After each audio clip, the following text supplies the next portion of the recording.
Hey, listen up. All of my workforce friends out there, whether you're ranchers, farmers, or you just need a pair of good leather gloves, look no further than Bare Knuckles. The best leather gloves ever made, featuring a patent design crafted for natural curve of the fingers.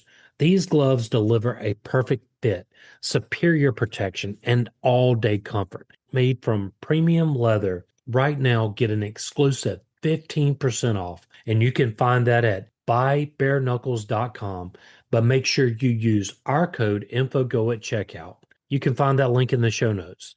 Upgrade your hands, and remember, every purchase, well, it supports the show. So thank you. If you love unforgettable treats, you've got to try Molly B's Gourmet Cookies. These aren't your average cookies. Molly B's brings bold, artisan crafted cookies straight to your pantry. We're talking chocolate, cherry, and amaretto and be cordial. Earl Grey, lavender, white chocolate, and lemon glaze in the tea. Even maple, bacon, whiskey, and white chocolate in the Boss Man. Founded by a single mom from Alaska, Molly Bees has become a national sensation. You get 10% off any product using our code INFOGO at mollybees.com. Find the link in the show notes.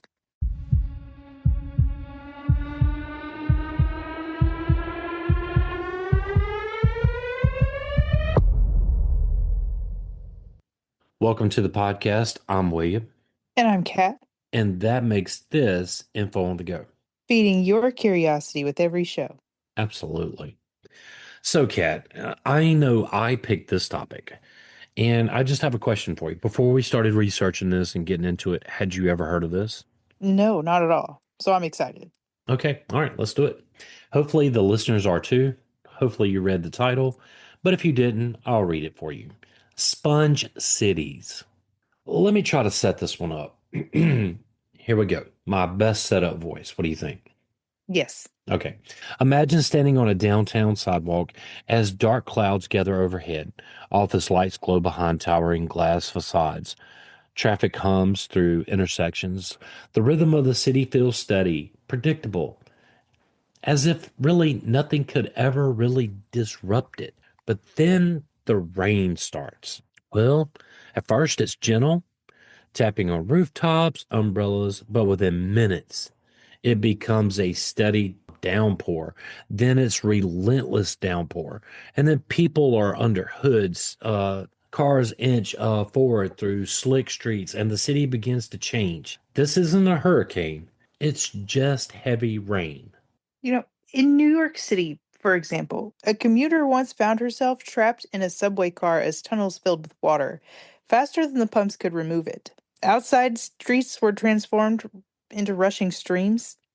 Cars splashed through knee-deep water, honking horns barely audible over the pounding rain, and emergency crews scrambled to rescue stranded passengers. Sirens cut through the air like urgent alarms. Halfway across the country, in Houston, a family watched helplessly as water crept into their basement. Furniture floated, mementos soaked, and the smell of damp plaster filled the air. By the time the storm passed, the damage was done, though, and the question lingered. How did this happen again? Flooding today is no longer just a coastal problem, right? Cities far from oceans, places built along rivers, plains, or even deserts, well, they're all struggling with water in ways they never have before. Climate change is, well, it's intensifying. It's intensifying rainfall, causing storms to dump massive amounts of water in short periods of time. The challenge isn't only how much rain falls, it's also about how cities are built to handle it. All right, a century ago, urban flooding looked very different. Streets were narrower. There was less asphalt, fewer parking lots, and more open green space. Rivers could swell into floodplains without catastrophic consequences. Storms were absorbed by the land itself, and while flooding still happened, they were often slower, giving people time to respond. But today, concrete and asphalt, well, they dominate cityscapes, right? Rain that once soaked up into the soil and wetlands now rushes across rooftops and streets, heading straight for storm drains and sewer systems. These systems were built decades ago for milder weather and smaller populations. So when those drains are overwhelmed, well, the result is streets, they start turning into rivers, basements turning into pools, and traffic, well, it just really turns into chaos. And the consequences go beyond property damage. Floodwater carries oil from cars, trash from the streets, and sometimes even untreated sewage into rivers and lakes. So, standing water breeds bacteria. It worsens in the heat of the summer months, right? And it strains energy services. The financial toll is staggering.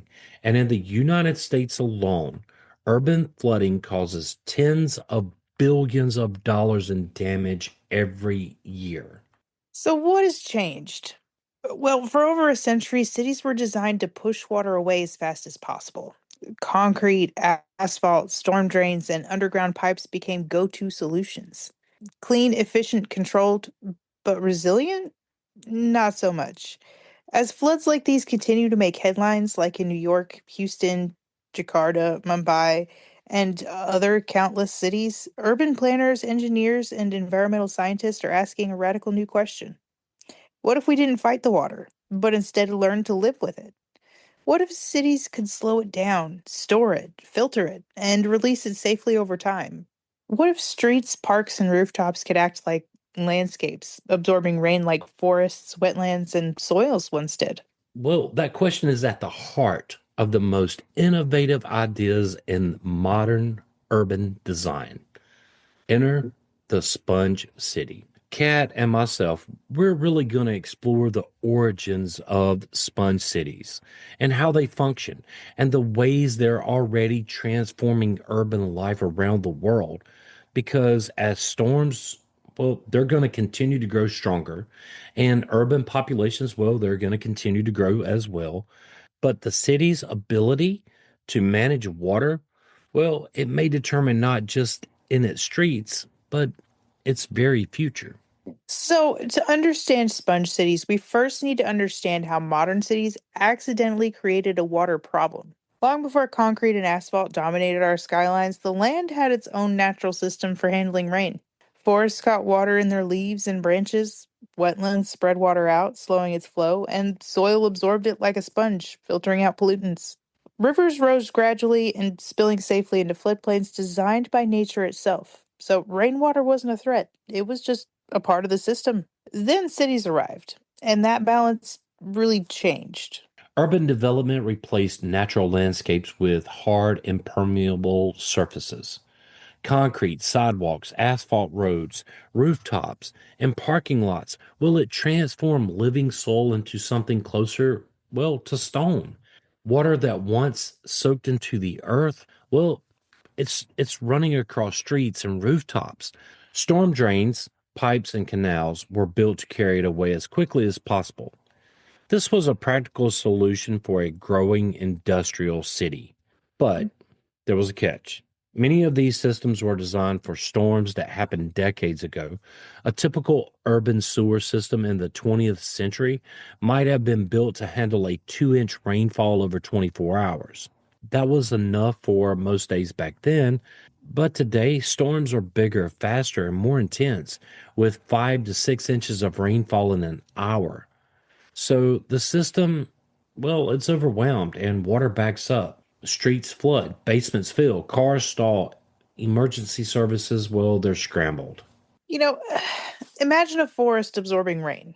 1 square foot of forest might soak up 1 gallon of water. Replace that forest with a parking lot or sidewalk, and suddenly that same square foot sends 7 gallons of water rushing across the surface, straight into drains and rivers. That's urban runoff. Fast, dirty, and relentless. We're going to get into the concept of what a sponge city really does. But first we have to really set the scene. And I think, of how urban cities were designed. Urban flooding doesn't just wet streets, right? It spreads pollutants everywhere. Picture a river after a sudden storm. Oil sheens ripple across the surface, debris and trash swirl in the currents, and sometimes untreated sewage washes in from overloaded sewer systems. Fish, birds, and other wildlife are at risk at this point. People drinking from or recreating near that water face health hazards. Floodwater can carry everything from heavy metals to household chemicals right into the natural environment. So the consequences ripple through the city, right? Roads and sidewalks, well, they get damaged. Cars, they can stall. You start to have a lot of wrecks too because a lot of people don't know how to drive in the rain. Just saying. I mean, not when it's that high either. Yeah, no, but just some people don't even know how to drive when it rains. In general, you're right. I mean, to be fair though, I have my everyday drive is an SUV, but I had to drive a very small, very low to the ground stick shift. And I will tell you that that car cannot handle anything over 45 miles an hour in some heavy rain. Okay, it turns into a pontoon boat. Oh my gosh, I drove a Ford Escort and I would promise you, after 45 in a heavy downpour, yeah, no, it's not doing it. Sorry. You're just gonna have No, to pass me. I'm gonna get in the far right lane. Just everybody pass me because I'm gonna go 45. my hazards are on because it's just not safe at this point. Because I can't see your water is I am a dustpan compared to everything else in the car that I Oh was my driving, gosh. essentially. Yeah, So I feel you. Been there, it, done that. it's catching all the water, like you can pass me, but I'm gonna have to go slower when you pass me because now I can't see. But anyway, in standing water, well, it starts to breed. It starts breeding mosquitoes. In urban heat, well, it spikes because concrete and asphalt, it holds heat while water pools on the streets. And the financial toll is staggering. In the US alone, urban flooding causes tens of billions of dollars in damage every year. And those numbers, well, they keep rising as storms intensify and cities keep expanding. Take Houston, Texas, for example. During Hurricane Harvey in 2017, over 50 inches of rain fell in some areas over several days. Streets became rivers, homes were submerged, and nearly 200,000 vehicles were damaged. Millions of people were affected, and the economic damage topped $125 billion. While Harvey was a hurricane, even smaller, more ordinary rain events now produce similar chaos in many urban areas because of how cities are built.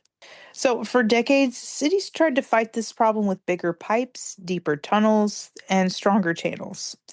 Concrete, steel, and engineering prowess were supposed to be the answer, and for a while it worked until the storms got too big, the runoff too fast, and the systems, well, too outdated.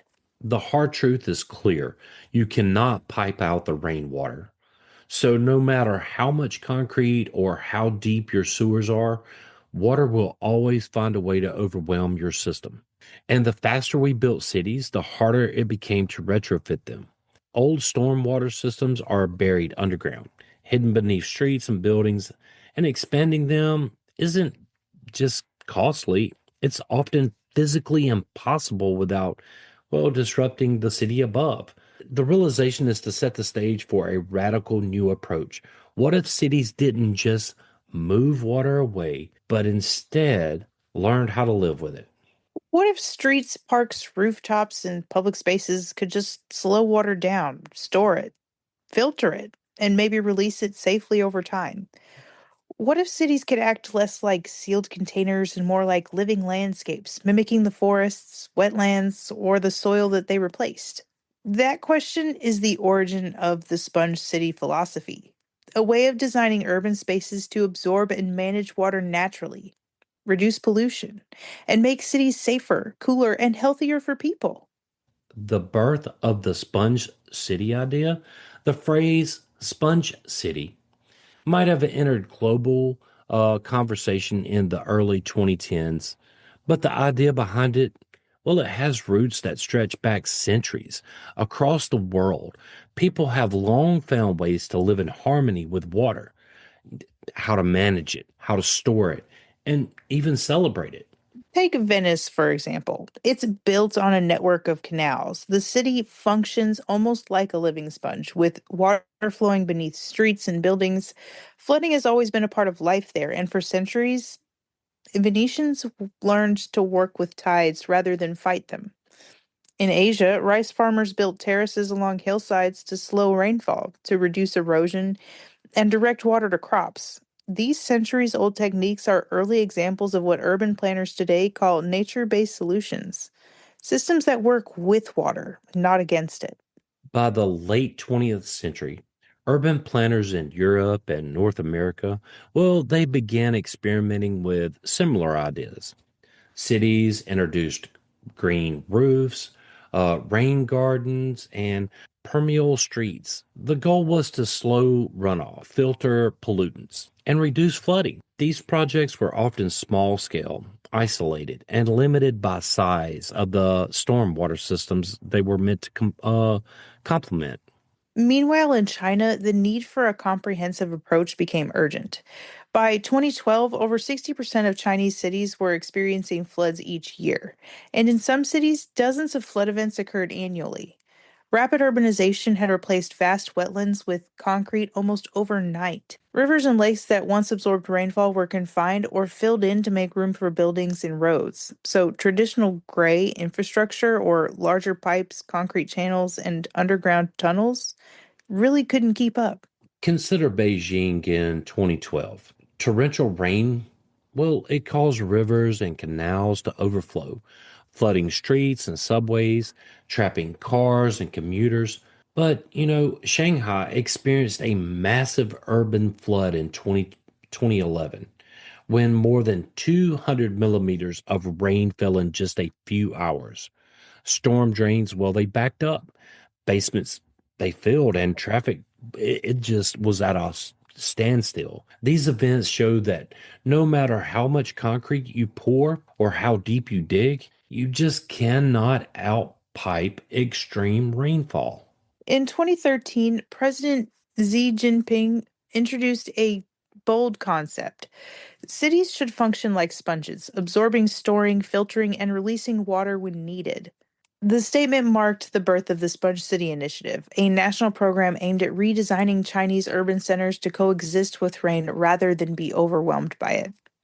Pilot programs rolled out in 30 cities, including Wuhan, Shenzhen, and Shanghai, with billions of dollars invested to rethink urban water management from the ground up. Each city adopted different strategies tailored to local conditions.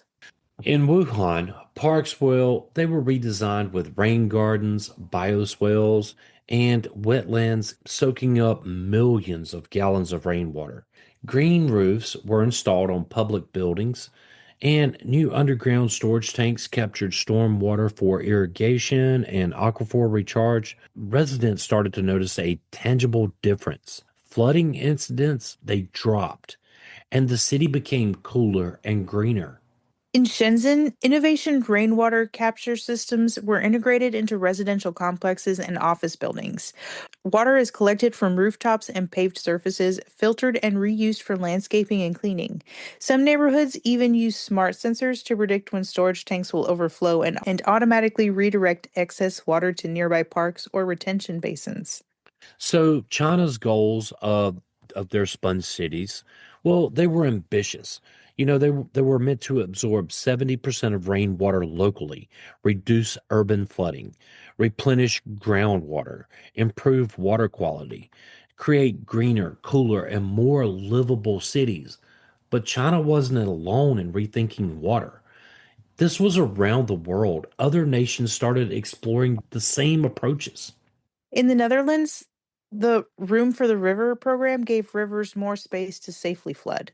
Instead of confining water beyond higher levees, floodplains were restored, dikes were moved back, and urban squares were designed to intentionally flood during storms, all while creating recreational spaces when dry.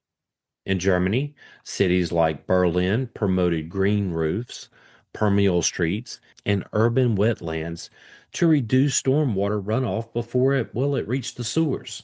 And in the US, low impact development techniques like rain gardens, bioswales, and porous pavements started appearing in cities like Portland, Oregon, and Philadelphia, designed to complement traditional drainage systems rather than replace them entirely. And in Singapore, water sensitive urban design, well, it treats every drop of rain as a precious resource. Reservoirs, urban canals, and rain capture systems work together to supply a significant portion of the city's water needs, all while keeping streets dry and green. Despite differences in approach, the underlying philosophy is the same: work with the water, not against it. Whether it's a canal city in Italy, a wetland restored in China, or a rain garden in Portland, the principle is consistent: slow it down, store it, filter it, and release it safely. The global history shows that the sponge city isn't just a Chinese innovation, it's the next evolution in urban design.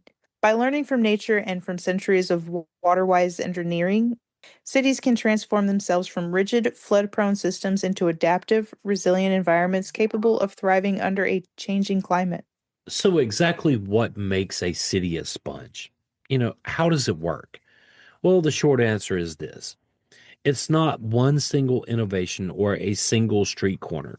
It's a system, a network of strategies that work together to slow, store, and reuse water while also making the city itself greener, cooler, and more livable. And I say, Kat, let's break this down. That's good. Okay. Instead of traditional asphalt, sponge cities use porous concrete, permeable pavers, and specially designed gravel systems.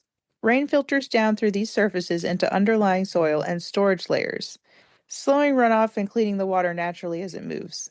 Think of it like this: a traditional street is a pipe that water slides across. Permeable pavement is a sponge lying flat, quietly soaking up water and holding it until the city can use it. In cities like Philadelphia and Portland, pilot programs with permeable pavements have reduced street runoff by 40 to 50% during typical storms, easing pressure on sewers and rivers. Wow, 40 to 50%. That is huge. That is huge. Could you imagine if you did that on like interstates and stuff like that, and you were able to take the water off of the road? That How, would be amazing. yeah, how many lives would it save? I mean, I I mean, know it would be costly, but all that water we could redirect elsewhere too. yeah, true. Farmlands, irrigation. Hmm.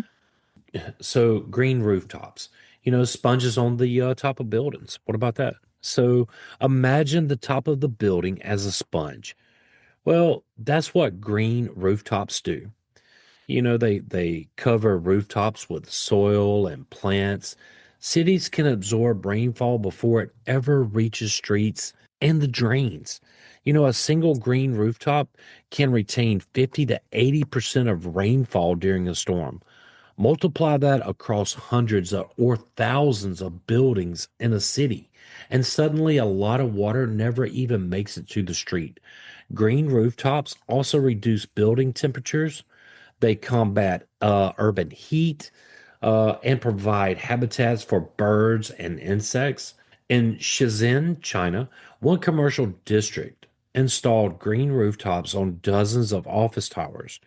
And during a heavy summer storm, the roof, well, it captured thousands of cubic meters of rainfall, preventing flooding in nearby streets and parks. Residents, well, they noticed that streets stayed drier and air temperatures felt cooler, even during peak heat. But I have a question about this one too. What about dandelions on those green rooftops? And then you save the bees while you're being greener too. That sounds amazing. Anyway, I'm just saying, throwback to our dandelion episode. Absolutely. Stay with us. We'll be right back. Meet Savoristo. They have premium craft decaf and half calf coffee with bold, rich flavor. Made from high altitude, hand picked Arabica beans and naturally decaffeinated with water or sugarcane processes, and there's no harsh chemicals. But if you think chocolate, caramel, citrus, even bourbon pecan and mint and mocha, it's small batch roasted, literally so good, customers call it the best decaf they've ever tried. Better sleep, less anxiety, all the flavor. Use our code INFOGO to get 25% off at checkout at savorista.com. You can also find that link in the show notes. Hey, William, do you love craft beer? Yes, I do. We If you're can, looking for the perfect gift for a beer lover or just want to show off your brewery pride, the Harpoon Shop has something you won't find anywhere else. and here's something special just for our listeners. You can save 25% off just by using our code INFOGO at checkout. You can find that link in the show notes.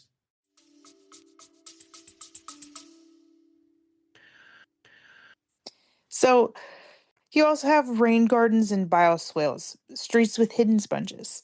So, along sidewalks, parking lots, and parks, cities are adding rain gardens and bioswales, especially landscaped areas that slow water, filter pollutants, and let it soak into the ground.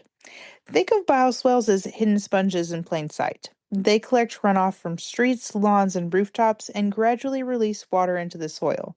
In Portland, Oregon, a schoolyard rain garden now prevents street flooding during every storm. Children can play safely outside, and teachers say they've noticed less water pooling in the playground, even after heavy rain. Rain gardens and bioswales don't just reduce flood risk, they also filter out oil, sediment, and trash, improving water quality before it reaches rivers and streams. And in some studies, bioswales have reduced urban pollutants and runoff by up to 60%, showing that these small green spaces can have a really big impact. I think that's amazing. That is awesome. What about urban wetlands? Wetlands are nature's original sponges. They absorb, store, and slowly release water while filtering pollutants and creating habitats for wildlife. Modern sponge cities, well, they're restoring wetlands even in dense urban areas, thus turning unused plots, parks, and riverfronts into a natural stormwater reservoir. So picture this, a giant bathtub hidden inside the city. So when it rains, the wetland fills, holding water back from streets and sewers. And during dry periods, well, it releases that water slowly, replenishing groundwater and supporting plant life. In Wuhan, urban wetlands were restored along the Han River. When heavy rainfall hit, the wetlands absorbed millions of cubic meters of water, thus preventing floods in surrounding neighborhoods. Residents also enjoyed walking the paths and bird watching, and they also enjoyed those cooler summer temperatures. Is a clear example of nature and urban life working together. Instead of treating rainfall as a threat to be flushed away, sponge cities treat it as an asset. Rainwater is captured, stored underground, reused for irrigation, or pumped back into aquifers to replenish groundwater. In Singapore, for instance, rain captured from urban rooftops and streets is filtered and reused to irrigate parks, wash streets, and even supply parts of the government water system. This approach reduces dependence on imported water and helps the city withstand both floods and droughts. It's a smart design because technology now enhances the sponge city concept. Sensors, well, their modeling software and AI monitor rainfalls. They predict flooding and control how water moves through the city. These systems can adjust drainage flow in real time, thus deciding when to release stored water or when to redirect it to retention areas. Let's go to Shenzhen, where smart sensors on green rooftops and storage tanks. Well, they allow the city to prevent localized flooding during sudden 150 milliliter storms, and it's redirecting water from the streets into an underground storage and urban wetlands. So when you combine all of these elements, the permeable streets, green rooftops, rain gardens, urban wetlands, water reuse, and smart design, Well, the results are transformative. You have streets that flood less, air and water quality, well, they improve, urban heat is reduced, cities become more enjoyable, livable spaces for people and wildlife.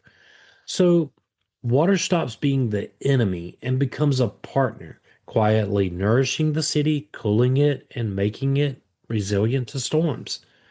I think this idea is remarkable.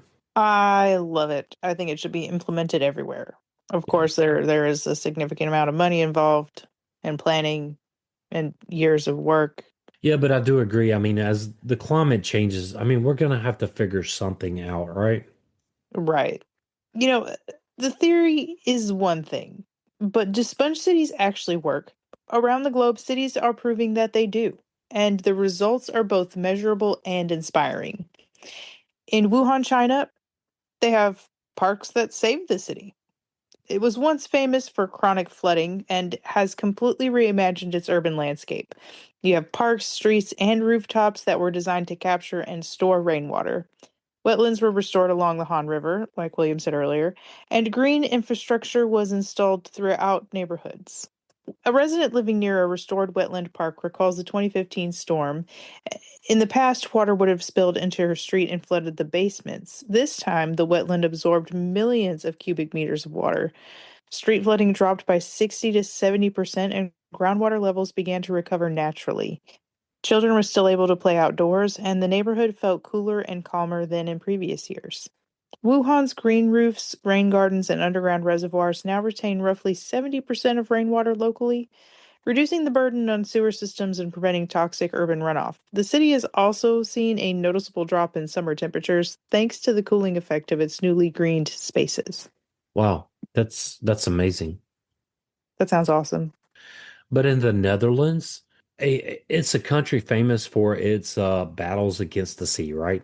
Planners took a counterintuitive approach. They give rivers more space instead of confining them to behind walls.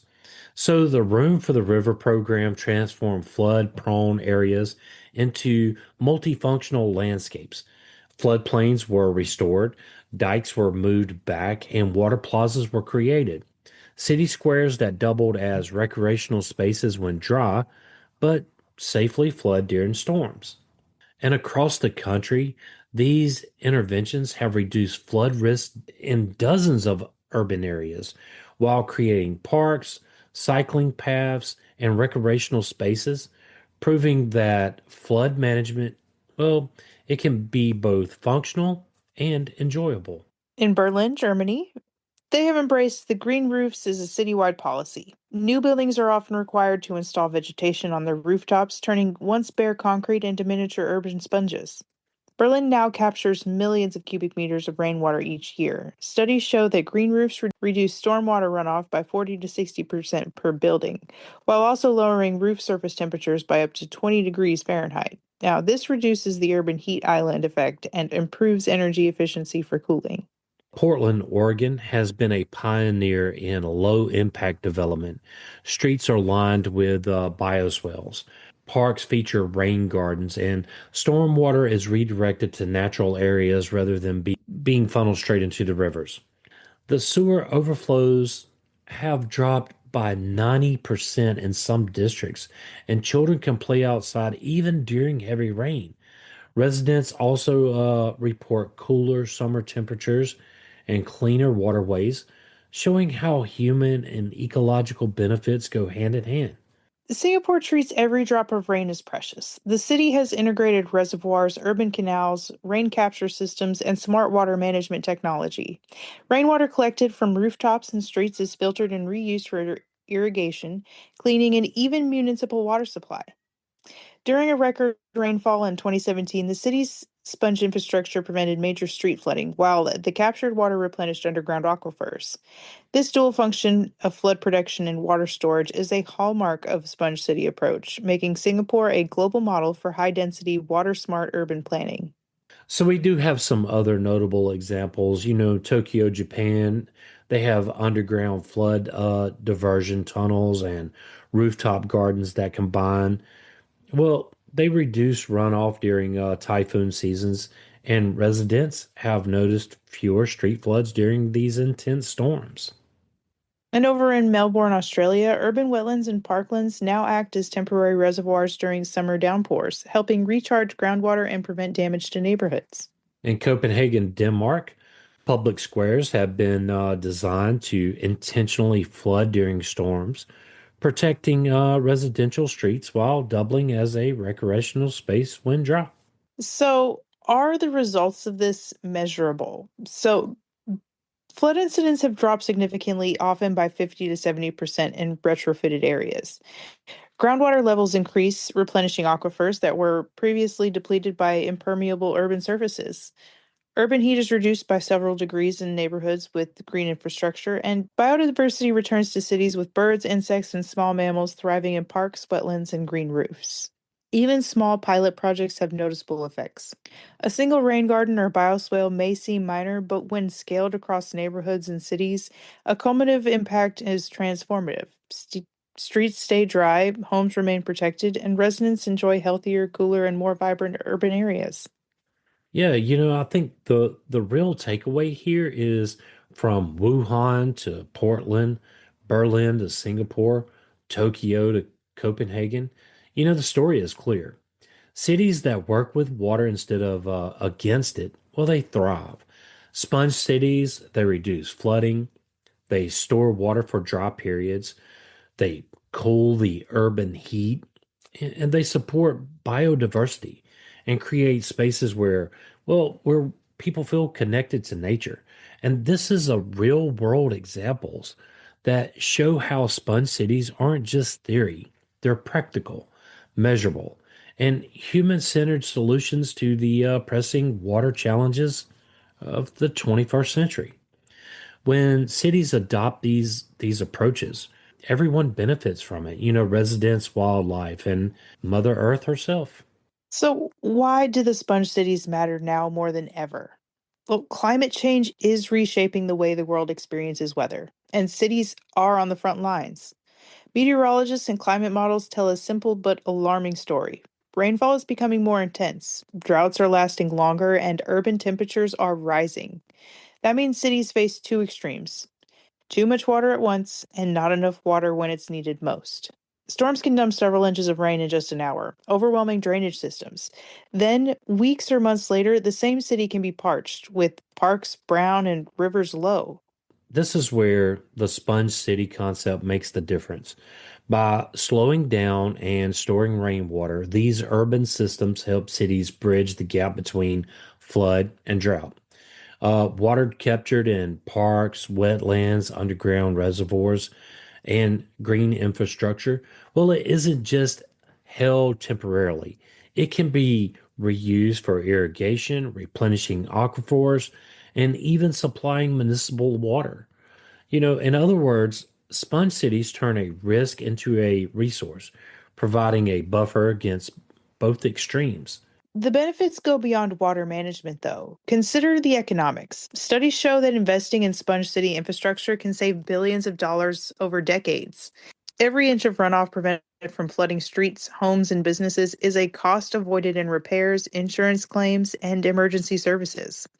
For example, in China, pilot sponge cities like Wuhan and Shenzhen are projected to save tens of billions in avoided flood damage over the next 20 years. Comparatively, building larger underground sewers or deeper concrete channels would cost more upfront and require constant maintenance, without the added ecological or social benefits. And it's not just money, it's quality of life, because green spaces created as part of a sponge city, well, they help reduce the urban heat, making neighborhoods cooler and more comfortable, especially during those summer heat waves. So imagine walking through a park in Shanghai during July, shade from trees, a gentle breeze, and wetlands quietly they absorb the runoff, right? So these spaces provide a mental health boost, offering residents a place to relax, exercise, and reconnect with nature.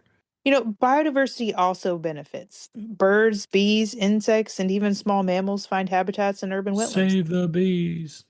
Save the bees! You Sorry. know, You're good. Green roofs and rain gardens. In Singapore, rooftop gardens and canals have become mini ecosystems, attracting wildlife to areas that were once lifeless rooftops and streets.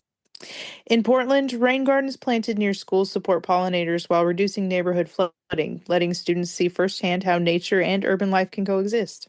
Sponge cities tackle urban heat. Cities of concrete and asphalt, well, they can be ten degrees hotter than surrounding areas during the summer. So, green infrastructure, providing shade, vegetation, and wetland, well, those areas cool streets naturally, reducing energy demands for air conditioning and making outdoor life safer and more pleasant. The beauty of sponge cities is that they work with nature rather than against it. Gray infrastructure, concrete channels, sewers, and pipes eventually cracks, clogs, or fails. But natural systems adapt. Wetlands expand during heavy rains, soil absorbs water and slowly releases it, plants grow and filter pollutants. In the long run, sponge cities are not just resilient, they're self renewing, cost effective, and sustainable. And sponge cities aren't just an urban design trend or a nice to have green feature. They're practical, economical, and ecologically solutions for the most urgent challenges of the 21st centuries. Extreme rainfall, prolonged drought, rising temperatures, and the need for healthy, livable spaces. So, sponge cities, well, they protect property, save money, cool streets, support biodiversity, and even help people feel better, all by doing what nature has done for millennia, soaking it all in. Pretty Yeah, nifty there, huh? that was good. I like that. That was cute. For generations, cities were built like machines, rigid, efficient, and unforgiving. Streets channeled water away in neat lines, and buildings rose in straight, uniform blocks. Sewer systems were designed to carry water out as quickly as possible. Now, everything about urban landscape told one story: control, containment, and domination over nature. And as we've all figured out, that never truly works. No, it never really does. But so let's get into 10 weird and wonderful Sponge City facts. What do you think? Sounds good to me. All right, I'll take on number one here. In Tokyo, a park on a reservoir literally floats when water level rises, turning it into a green route for ducks, kids, and, well, curious onlookers. I would love to go do that. That sounds awesome. Copenhagen's public water squares intentionally flood during storms, and kids now race toy boats across them while the neighborhood stays dry. Now, have you ever raced a toy boat? No, but it looked like fun in Stuart Little. I forgot they did that in Stuart Little, but that is actually pretty fun. Wuhan's urban wetlands feature ducks and geese that help aerate stormwater ponds, and residents joke that the birds are the city's natural flood managers. They are. They are. It's their flood business. Oh, that's pretty cute. I like that. In Berlin and Singapore, they use green roofs to absorb rain and house beehives, combining flood control with pollinator protection. Save Save the the bees. bees. Yeah. Melbourne cafes use filtered rainwater collected from streets and green roofs to brew espresso or make ice. Latte literally meets Sponge City. I gotta know how it's filtered. Do you want them to test it for you while you're standing there? I don't want to know where it comes from. I think it's great that they're making coffee from this filtered rainwater. Well, I mean, rainwater itself is really natural, but from the streets, yeah, yeah. You just don't tell me. Just don't tell me. I don't want So to know how the sausage is made. so what you're telling me is we should do an episode on water filtration and water treatment plants. Yeah, all right, put it on the shopping list. All right, I will. So anyway, Tokyo's flood diversion tunnels are enormous. They're big enough to drive a train through. And during storms, they channel water safely. And when empty, they look like a futuristic cathedral beneath the city. I would just love to go see these flood tunnels in Tokyo. That sounds insane. It really does. I mean, I would not want to be trapped down there and when they start to fill up though. I mean, that's something you have to hear coming. I mean, that's got to be so loud in there. Surely they have some kind of warning signal somewhere. You would hope. Yeah, you really would. In the Netherlands, certain city parks are built to flood temporarily, turning grassy squares into giant bathtubs during heavy rains. And locals, well, they call it playing in the water safely. That would be kind of fun. You go just play in a giant mud puddle. Sounds like every big kid's dream. Yeah. I mean, literally, that's really what it is. Just a giant mud puddle. It is, yes. You know, in London, some sponge city pavements reveal colorful patterns when wet. So stormwater doubles as an interactive art installation. Well, that's cute. Yeah, no, I would love to see that. I'm gonna have to look up videos. Urban wetlands and permeable streets, well, they don't just manage water, they reduce heat and absorb noise, making summer storms feel surprisingly serene. I can see how that breaks up noise. Yeah, I can too. And especially like we talked about, I know a couple of times driving through those streets during the rain and it Ooh, just soaking it up and like you're not driving through what feels like a river. a river, a whole river. I mean, any little deviation in the road and your car's catching on it. Oof. Yeah. And I know what you're talking about with the Ford Escort because that was my first car that I ever bought myself was a Ford Escort. Did it get you from point A to point B? It sure did. It's kind of like what I used to tell people when I would drive that Ford Escort. Hey, I'm not here to impress you. I'm just here to get there and back. Yeah, I mean, and it'll get you there and back. Yeah. But in any case, in Shenzhen, AI sensors on green roofs and underground tanks communicate with drainage systems, redirecting water automatically during sudden downpours. The city literally thinks like a sponge. I had never heard of the Sponge City concept. Have you? I love it. I do too, especially saving the bees in the city. Hmm. I found the Sponge City concept to be very fascinating. I think it is a way to help combat with climate change and reduce the waste of water in the cities. I thought that was amazing, not to fight it, but to really use it. I mean, that's the key to living on the planet, though, is living with it, not against it. You can't live against the big rock that you live on, you know? Don't fight the dandelion, just eat it. Yes, don't fight it, just eat it. I love that. Save some for the bees. Absolutely. All right. Every single time. In any case, if you would like to support this podcast, tell a friend and help get the word out. If you would like to help us keep the show going, you can do so at Patreon. You can find that link in the show notes. And as always, William and I want to thank you for listening. Whether you just tuned in or you've been with us from day one, thank you. You can join the Facebook group at Info on the Go Over there, you can share with us your show ideas. or ask us a question. But whatever you do, make sure you follow us wherever you get your podcast. Send us a text using the link in the show notes or leave a review. Leaving that review really does help others find us. But if you would like, you can also email us at, Info on the Go podcast at gmail.com. and you can find that email link in the show notes. Till next time. Stay curious.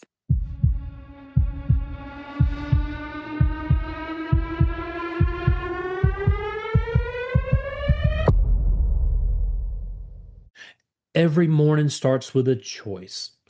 Don't settle for just coffee. Rise up with strong coffee. Meet the world's strongest cup of joe. Strong isn't just a drink, it's a movement. And strong stands for striving to reach our natural greatness. Born from one simple need to be better. They rebuilt coffee from the ground up, infusing organic coffee with collagen, protein, nootropics, and functional ingredients that fuel your body and sharpen your mind.